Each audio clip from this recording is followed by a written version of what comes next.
दोस्तों अप्रैल 2023 से डेब्ट म्यूचुअल फंड पर टैक्स रेट बढ़ गया है। तो अब मन में एक सवाल आता है कि हम डेब्ट म्यूचुअल फंड में पैसा डालें या फिर सीधा सीधा एफडी में पैसा डाल दें, क्योंकि पिछले एक साल में एफडी के इंटरेस्ट रेट भी काफ़ी बढ़ गए हैं। तो इस वीडियो में हम इनका एक डिटेल कंपैरिजन करने वाले हैं, जिसमें डेब्ट म्यूचुअल फंड की बात करेंगे, इक्विटी म्यूचुअल फंड की भी बात करेंगे और साथ में उनको एफडी के साथ में कंपेयर भी करेंगे। इसके अलावा हम ये भी समझेंगे कि 2023 में पैसा डालने में कहाँ ज़्यादा सेंस बनता है, जिसमें हम अलग अलग पैरामीटर पर कंपैरिजन भी करेंगे। तो चलिए वीडियो शुरू करते हैं। दोस्तों मैंने आपके लिए कंपैरिजन चार्ट बनाया है। हम कंपेयर करने वाले हैं एफडी को, जो कि नॉन टैक्स सेविंग एफडी है, क्योंकि टैक्स सेविंग एफडी में आपका पैसा 5 साल के लिए लॉक हो जाता है। लेकिन यहाँ पर हम वो सभी इन्वेस्टमेंट कंपेयर कर रहे हैं जहाँ पर लिक्विडिटी का कोई प्रॉब्लम नहीं हो, यानी कि आप कभी भी अपना पैसा आसानी से निकाल सकें। इनके साथ हम कंपेयर करेंगे डेब्ट ओरिएंटेड फंड्स को, जहां पर इक्विटी में लेस देन 35% पैसा लगता हो। साथ ही हम इक्विटी म्यूचुअल फंड्स को भी कंपेयर करेंगे, जहां पर इक्विटी में मोर देन 35% पैसा इन्वेस्ट होता हो। सबसे पहले टैक्सेशन की बात करते हैं। यदि एफडी की बात की जाए तो इसमें आपका जो भी टैक्स स्लैब रेट होता है उसके अनुसार टैक्स लगता है। यदि आप 30% के ब्रैकेट में है तो जो भी आपने एफडी पर इंटरेस्ट कमाया है उस पर सीधा सीधा 30% का टैक्स लग जाएगा। लेकिन 2023 में डेब्ट ओरिएंटेड फंड्स में स्पेशल चेंज हुआ है। इस प्रकार के फंड्स में अब सीधा सीधा आईटी टैक्स स्लैब के अनुसार ही टैक्स लगेगा। अगर आप 30% के टैक्स स्लैब में हैं तो आपका टैक्सेशन 30% होगा, यानी कि अब एफडी और डेब्ट म्यूचुअल फंड का सेम टैक्स रेट हो चुका है। लेकिन डेब्ट फंड्स में 31 मार्च 2023 तक काफ़ी ज़्यादा बेनिफिट हो जाता था।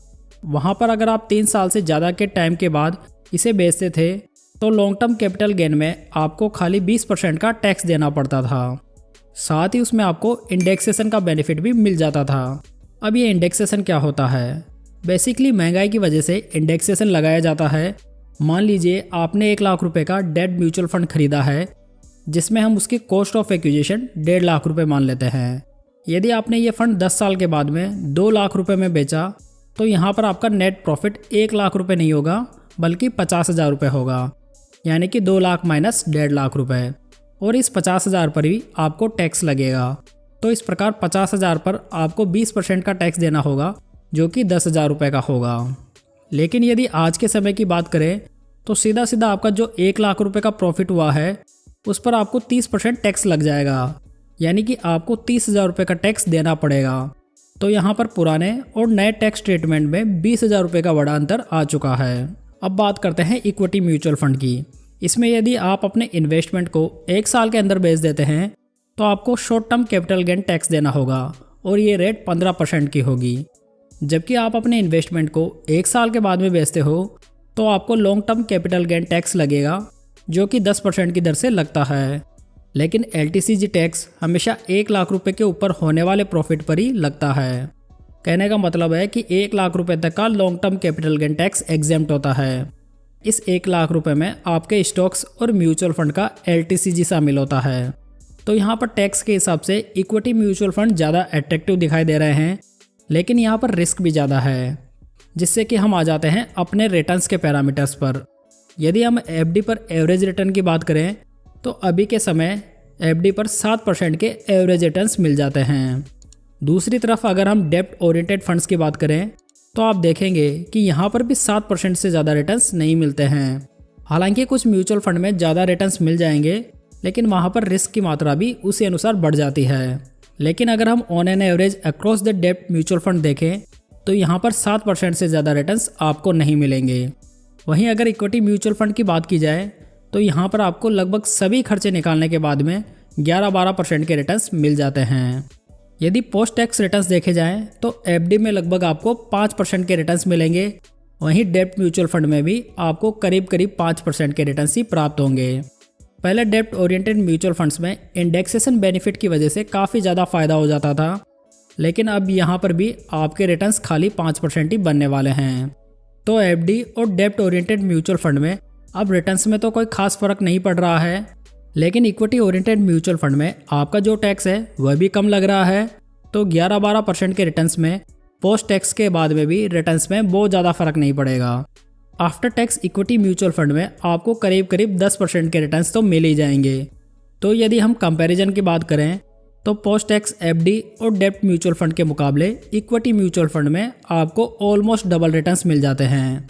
चलिए अब हम रिस्क की भी बात कर लेते हैं। एफडी में वेरी लो रिस्क होती है क्योंकि यहाँ पर एक बैंक के डूबने के चांसेस बहुत ही कम होते हैं। दूसरी तरफ डेब्ट ओरिएंटेड फंड्स की बात करें तो यहाँ पर लो टू मॉडरेट रिस्क होती है।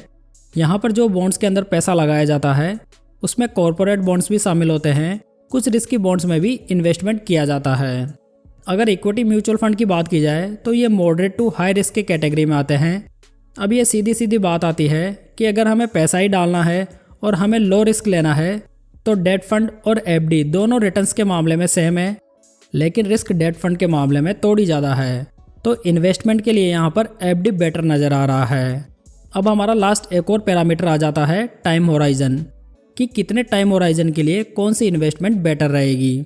अगर हम एफडी की बात करें तो देखिए शॉर्ट टर्म में अगर आपको पैसा डालना है तो एफडी बहुत ही सही ऑप्शन हो सकता है। अगर आपको 1-2 साल के अंदर ही पैसा वापस चाहिए तो ऐसे केस में एफडी और डेब्ट म्यूचुअल फंड अच्छे ऑप्शन माने जा सकते हैं। लेकिन इक्विटी म्यूचुअल फंड में हाई रिस्क होती है और मार्केट के उतार चढ़ाव भी काफ़ी ज़्यादा हो सकते हैं। तो हो सकता है कि 1 साल के बाद में इक्विटी फंड के अंदर गिरावट आ जाए। इसकी वजह से शॉर्ट टर्म के लिए इक्विटी म्यूचुअल फंड बिल्कुल भी सेफ ऑप्शन नहीं माना जा सकता। इसलिए इक्विटी म्यूचुअल फंड में हमेशा लॉन्ग टर्म के लिए निवेश करने की सलाह दी जाती है और लॉन्ग टर्म में भी कम से कम 5 साल का समय तो देना ही होगा। लेकिन शॉर्ट टर्म के लिए जैसे हमने पहले बात की थी, डेब्ट म्यूचुअल फंड इंडेक्सेशन की वजह से काफ़ी ज़्यादा अट्रैक्टिव होते थे, जिसमें कि अच्छा टैक्स बेनिफिट मिल जाता था। लेकिन अब ऐसा नहीं रहा। तो अब ये बहुत बड़ा सवाल आता है कि क्या अब लोग ज़्यादातर एफडी करवाना पसंद करेंगे। तो शॉर्ट टर्म में तो ऐसा ही लगता है कि लोग ज़्यादातर एफडी प्रीफर करेंगे। हालांकि हो सकता है कि कॉरपोरेट्स भी अपने इन्वेस्टमेंट को अट्रैक्टिव बनाने के लिए बॉन्ड्स पर हाई इंटरेस्ट रेट ऑफर करने लग जाएं। दोस्तों ये indexation benefit gold mutual fund, hybrid mutual funds, fund of funds और म्यूचुअल फंड जो इंटरनेशनल मार्केट में पैसा इन्वेस्ट करते हैं उनमें भी नहीं मिलेगा। दोस्तों अब अप्रैल 2023 के बाद में आप कहाँ इन्वेस्ट करना पसंद करोगे, मुझे नीचे कमेंट करके ज़रूर बताइएगा। दोस्तों जानकारी पसंद आई हो तो वीडियो को लाइक, कमेंट और शेयर ज़रूर करें, साथ ही इस चैनल को सब्सक्राइब ज़रूर कर लें। तो चलिए दोस्तों फिर मिलते हैं एक नई जानकारी के साथ, तब तक जय हिंद जय भारत।